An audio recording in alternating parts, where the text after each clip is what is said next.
Example I just gave you of that single mom that couldn't afford her therapy, that was me. And I could give you a lot more urgent examples than that of folks I love who have been in similar situations where either their family had to pay for their care or they didn't go. That's not acceptable. It's so easy for us to say, but I can't afford it, so I'm just not going to do it. I think we're in a time of change. All of those I'm working with in this endeavor, we are ready to see this change. Have you heard the saying, the opposite of addiction is connection? We at the Addiction Prevention Coalition know that there's truth in that adage. And so we are fighting addiction face to face, conversation by conversation, creating connection. Here at The Shield, our new podcast, no topic is off limits because there are no limits when it comes to substance use disorder.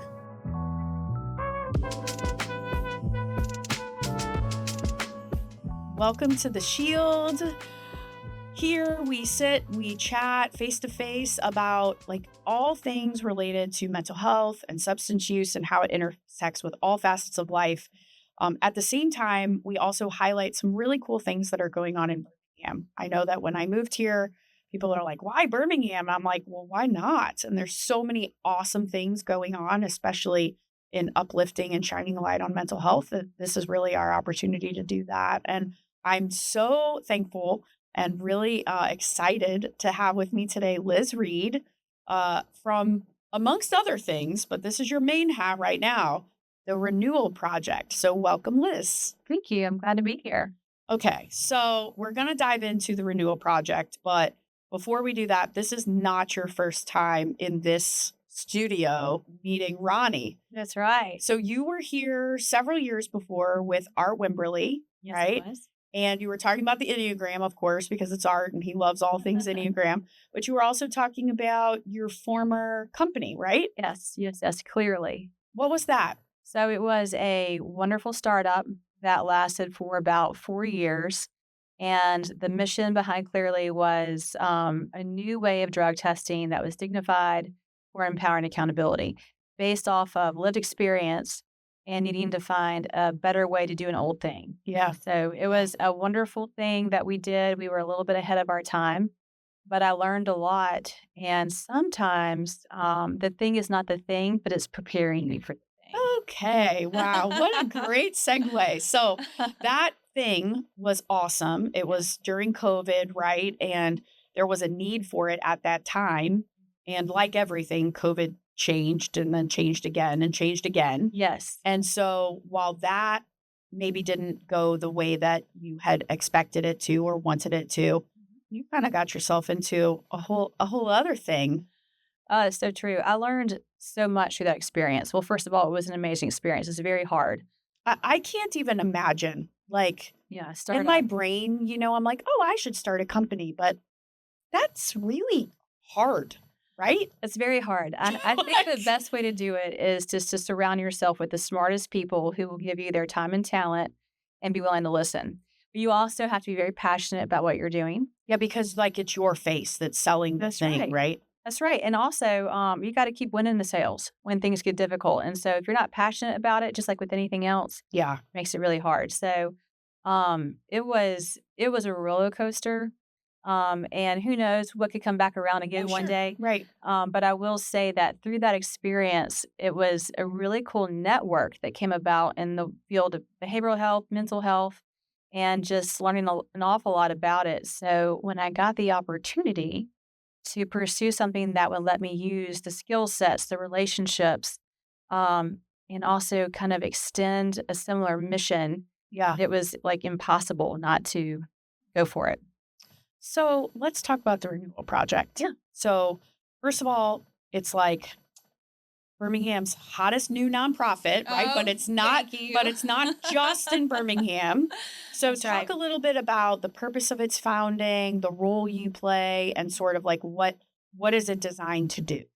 I'll tell you, this is so crazy. So I was asked to consider doing the Renewal Project, and I had two good friends who had been, I would definitely say, development partners in a neat sort of way when I was doing Clearly, Colin Harris and John Giannetto. and the Harris family. And they had come to me and they said, we are receiving these donations from families that are very grateful for the work that we're doing at Longleaf. Yep. And I was very familiar with the work they were doing. It was great work, send people there all the time. And they said, we're seeing these funds grow. We want to do something really meaningful with them. But it would kind of be, its own job. And so would you Right. be willing to jump in? And we'd like to see a nonprofit come from all of this goodwill and really, allow folks to see their donations pay things forward. And I was like, I don't know anything about nonprofit. And so they said, well, you didn't know anything about drug testing and built a great product. And Fair. that had a lot Very to do with fair. a great team. And so I said, okay, let's dig into this. And so they conceptualized this nonprofit for the state of Alabama that would essentially increase access to mental health and behavioral health care, meaning also like drug and alcohol treatment, like anything you could think of.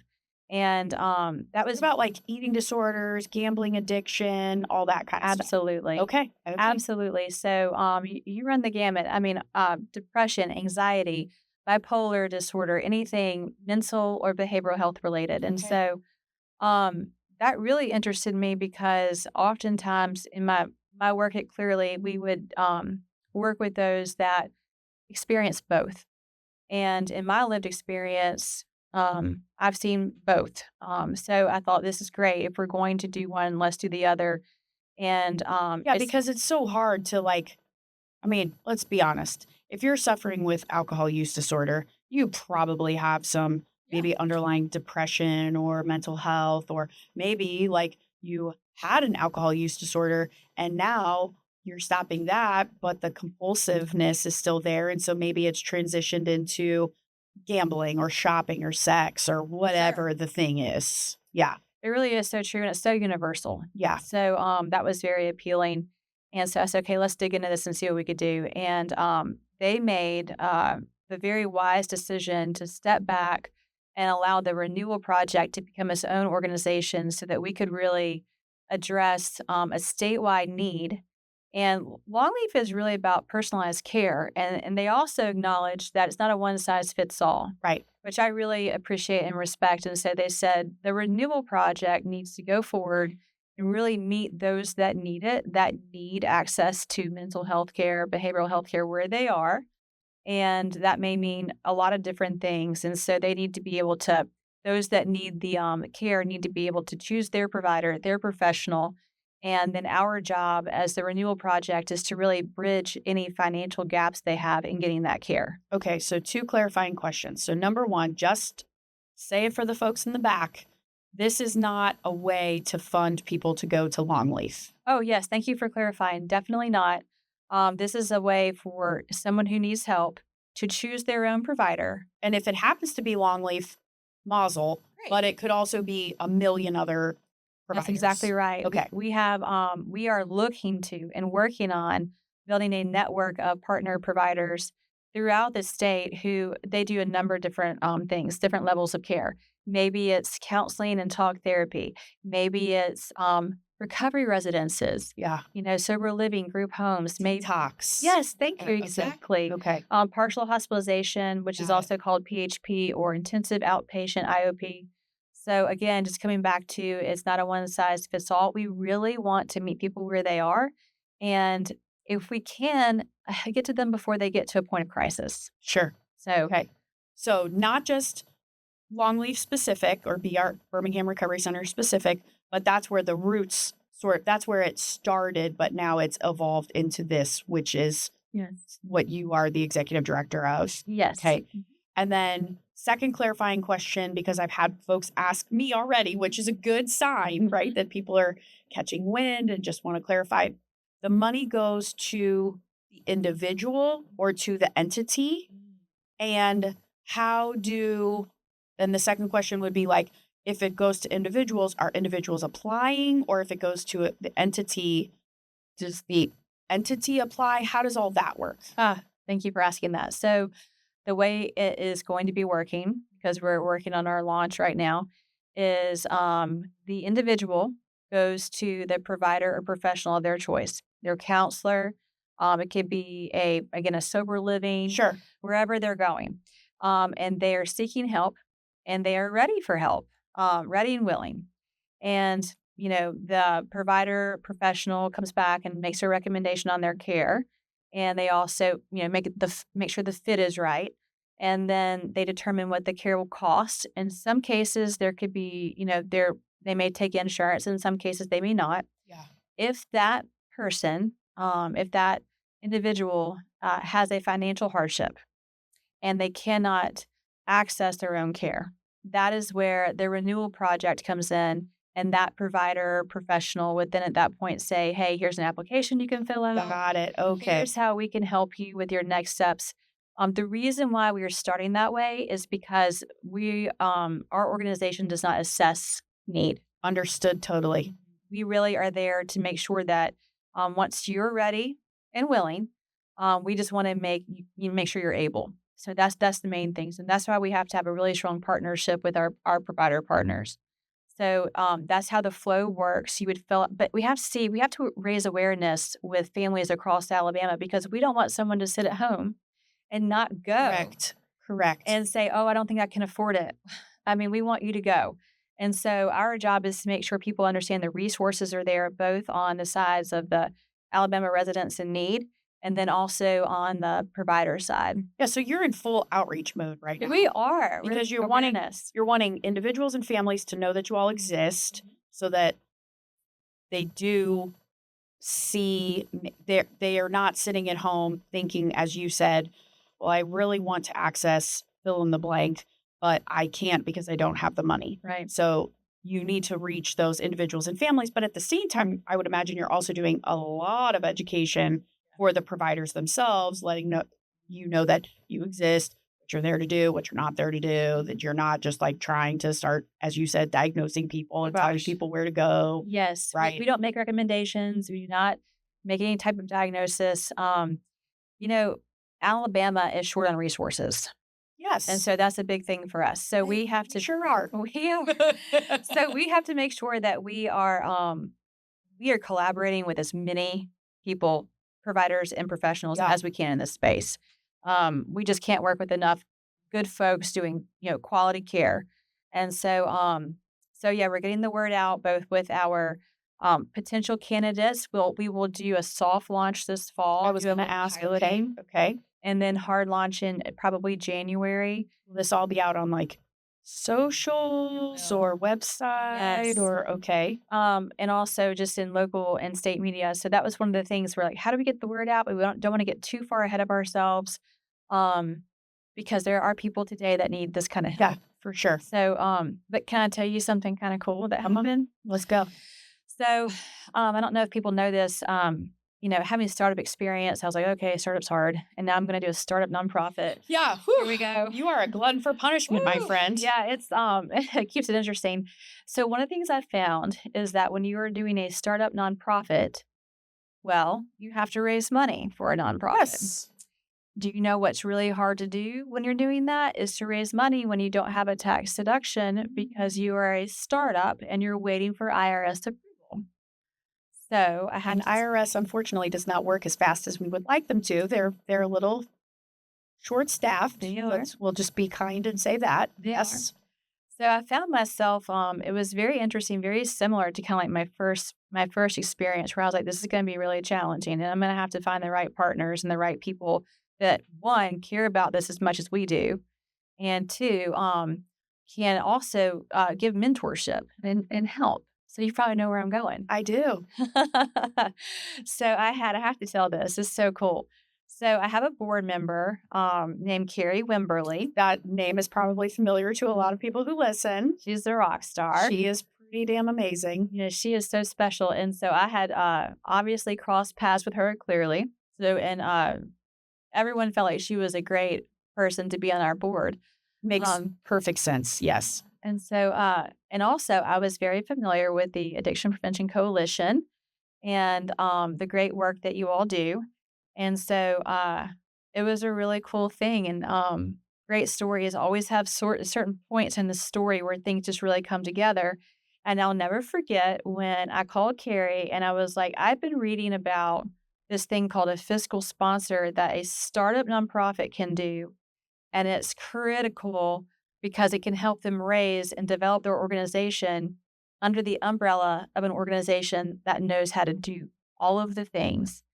And one of the critical components I read about is that you have to have a extremely closely linked mission. Yeah. So ironically, I called Carrie and I asked her, and I was like, "Oh, I'm thinking we're gonna have to find a fiscal sponsor."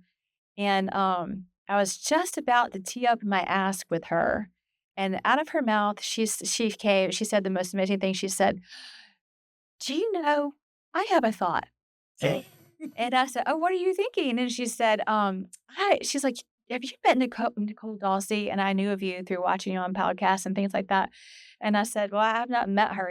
She said, Y'all need to have a call."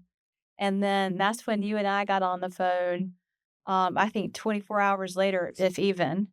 And I got to connect with you. And it was a really special moment in our story because startup is really difficult enough. Nonprofit's difficult. Trying to do both for the first time with no experience, which is what for me. And then, anyway, so I want to hear your side of that.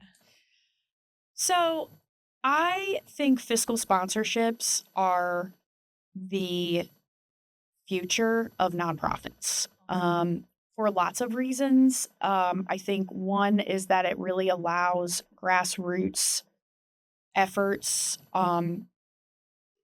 who have a hard time getting their foot in the door, because it's like when you go for a job, right? And when you go for a job, you need experience to get the job. But how do you get the job without the experience? Exactly. It's like this cycle.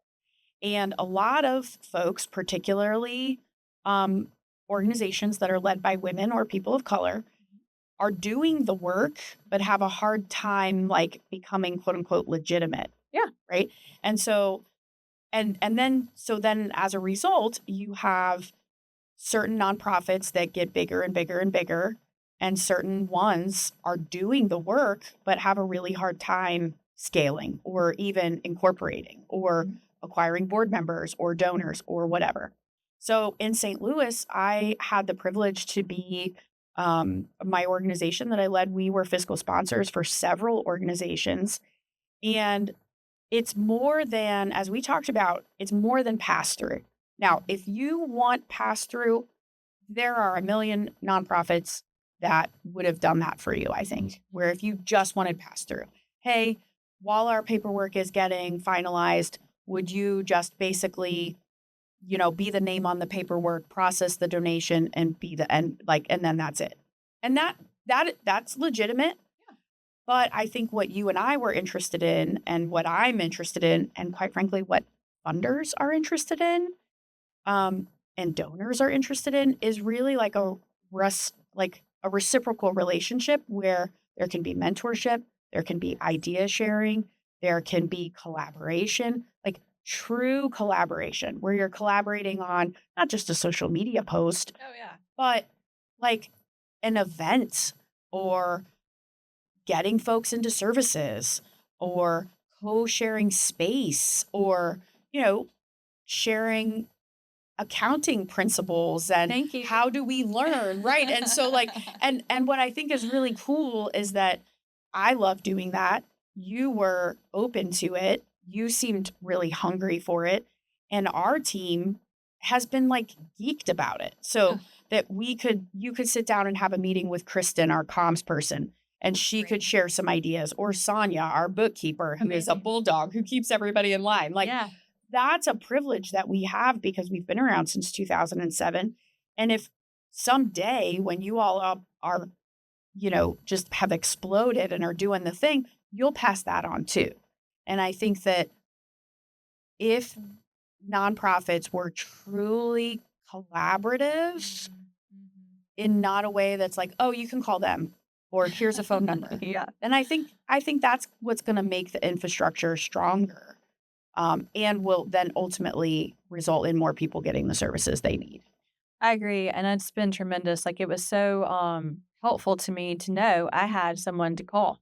I had a mentor, oversight, and I think that gives, especially for a seedling of a nonprofit, I think that gives everyone involved more confidence And I was excited to have the mentorship and the oversight. It only helps me learn to do my job better. And it's fun. Yes, and it's nice because, I like it. I Yeah. like being able to be like, ooh, if I would have had to do that again, I would not have done this. Or have you checked this out? Or you should talk to my friend, you know, Yes. like that's fun for me. and it's nice too when and I love first that you had it was so crazy that you had so much experience in this. Because are we your first fiscal sponsor for APC? For in this way that we're doing this, yes. Okay, yes, We've had a little bit of iterations, but in this way, yes. I mean, it's incredible. I It's mean, been really good. especially right now when there's so much uncertainty on how long things will take. It's just nice Yes. to know that we can Do business. Yeah. And you are kicking butt. Well, we're trying to. I have a great board. I have an amazing board throughout the state, and I have an advisory council of boots on the ground folks that are here to inform us and really guide. So I'm a one woman team right now, but not really.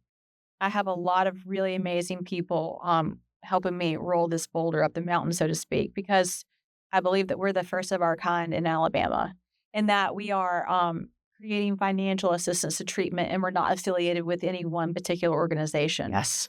So, Yes. in my board chair, an amazing man, David Barnett, has said over and over again, we really cannot raise enough money for this. Oh, right. And you know how we feel being so aligned in our mission. So, I mean, there's a lot to do and it's exciting. It's also overwhelming at times. Yeah. So, but without the fiscal sponsorship of the Addiction Prevention Coalition, I don't know really what we would be doing. It'd be very, very, very hard. Well, we are So- excited and we are cheering you We're on. very thankful. And we know that there is a need, Yes. you know? And so for us, it was a no-brainer. Like it was a no-brainer. Our board was like, yeah, absolutely. Because it helps us to be aligned with an organization that is going to do great things. Like it shows that we are a true collaborator, a true convener. Very much. And that was what Carrie, really wanted our reputation to be. So what do you need? I know right now you are in full on fundraising mode because you really want, we'd like you to be able to get paid at some point, right? But we also would like to start getting folks into these services. That's right. So Yes. we need money. Of course. Are there other needs that you have at this point in addition to money? Thank you so much for this is all very important. Yes. So fundraising for sure. We also need again to be building that registry of partner providers who again are statewide. And what we're looking for in that are those that have either a state accreditation, national accreditation. If it's a recovery residence or sober living, they are with the Alabama Association of Recovery Residences. Yep. Okay. So that is what we're looking for. We're looking for quality care. We're looking for partners who are the types of providers and professionals where I'd want to send my loved one. Totally. So if you're interested in learning more about what we're doing, we would love for them to reach out to us. I'll be doing outreach as well, but it's a big state. So that's the number one thing in preparation for beginning our programmatic services, so to speak. When we'll hard launch towards the end of the year. So those are the two big things. Right now, we're very focused on our fundraising from private donors who have lived experience and understand the importance of getting good care. They themselves or a loved one have been through that journey. That's what we're really excited about, connecting with those folks and then getting ready to go and getting, to the end of the year and seeing what we can accomplish in the meantime. Yeah. We have a lot to do. So we've met with a lot of great folks. Kim Boswell, Commissioner Boswell, and her team have been very supportive of what we're doing. We just want to say, hey, here's who we are. And then we've met with a few others who have just been tremendous, and we're just slowly, getting the word out. Yeah. So Yeah. those are the main things right now. And then, like you said, I can't wait to be able to know that we are putting people into treatment that otherwise they may not have received. And What's your goal for that? Are you thinking beginning of 26 or do you realistically, I right? think that's Because I'm sure realistic. you would do it tomorrow Right. if you had all of the infrastructure in place. We'll definitely be piloting a small pilot this fall. Okay. And then we will begin really putting the pedal to the metal in January. I think of 26 is very realistic. So, but it's a lot to do because we're looking at all different levels of care. Yeah, And we also want to make sure that we have a really strong process in place. totally. So that's why the pilot's important. And our job, really, more than anything, is to assess a financial need. Okay. So if you have a hardship, our job is to determine the level of that hardship. Everyone's mental health and behavioral health is urgent to us. Right. So we're not determining whether or not you have a need. We're determining your hardship, and whether or not you can access the care you need. So we've also determined that it's going to be a sliding scale of the assistance that we give. And Okay. let me explain what that means. Yeah. So we have obviously funds we'll be raising. We have provider partners that typically have some sort of sliding scale that they offer for those with financial hardship. We're also going to ask those that receive funding from us, that receive assistance from us, to have some skin in the game. And they'll be asked to participate on some level financially in their own care. And the reason why that's important is we always, all of us, it's human nature to value something more if we have to contribute to it and invest in it. So what does that look like? It can look like a lot of different things, but paying for a percentage of your care. Maybe it's 1% of it, maybe it's 5, maybe it's 50%. So we are looking through what that process will be, refining that. Our provider partners that we've already been in touch with have been wonderful.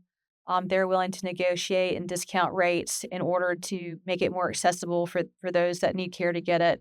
And then we'll ask those, of course, who are applying, the financial information that we'll need, which is confidential, of course, and then see how much we can help them. Our job is to make every dollar go as far as it possibly can. Okay. So, next question that is all related to this, and we geeked out on this the first time that we started chatting. We met for coffee, but Yeah. how are you going to assess if something's effective? Yeah, that's a hard one. Right? Because Yes. it's like, first of all, it's all different levels of services. It's all different types of services. You don't want to say that you were only successful if that person completed treatment, because first of all, what does that really mean? It's not Yeah. just like, oh, I'm done with that. Never again. Do I need treatment, or maintenance or whatever. So how will you be able to report to your donors that it's working? Okay. So yeah, we had a great conversation about that. It's hard. Yeah, Um, it's very hard. We had some early day conversations with some donors who said we want to see outcomes. Yeah. Well, okay, outcomes in our world is a little tricky. Really, what we need to be looking for is success metrics, and those are different. And let me tell you why. So, success in our world looks like, do we provide access to something that someone else otherwise would not have had? Right. Of course, we want to see completion. That's important. We'll be monitoring that. Things like length of stay, those kinds of Yes. things. Did they follow through with the referral? Like if it was referred like a 30-day intensive outpatient, I don't even know if that's right, but you know what I'm saying. Yeah.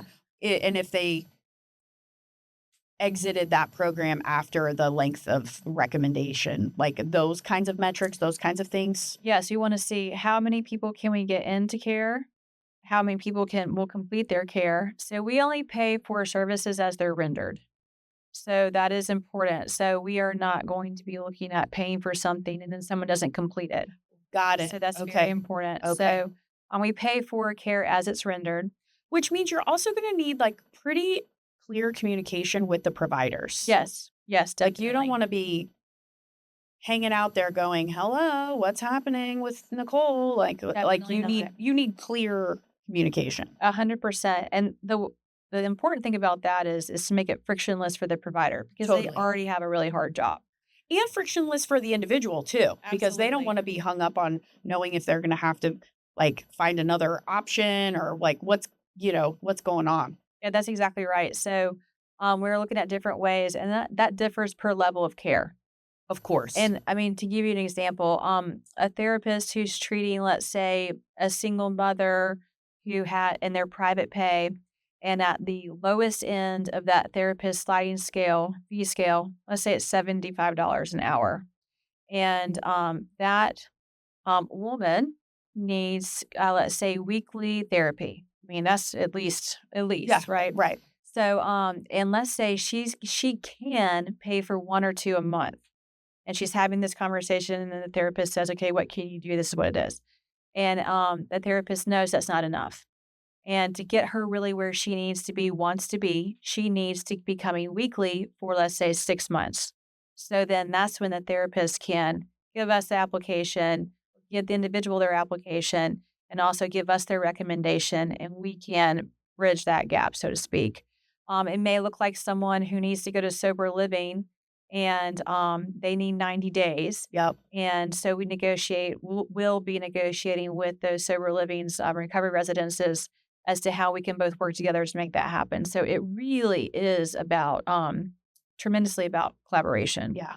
And then, if you look at programs that do partial hospitalization, inpatient, or even, intensive outpatient IOPs, oftentimes there is insurance that can cover that. Not every time, but often. And if there's a deductible, there's a way for us to help with the deductible. So it really is different per level of care. So it's again not a one size fits all, and it's my job and those that I'm working with for us to learn how to do that efficiently. Yeah. Yeah. So So the outcomes are not like,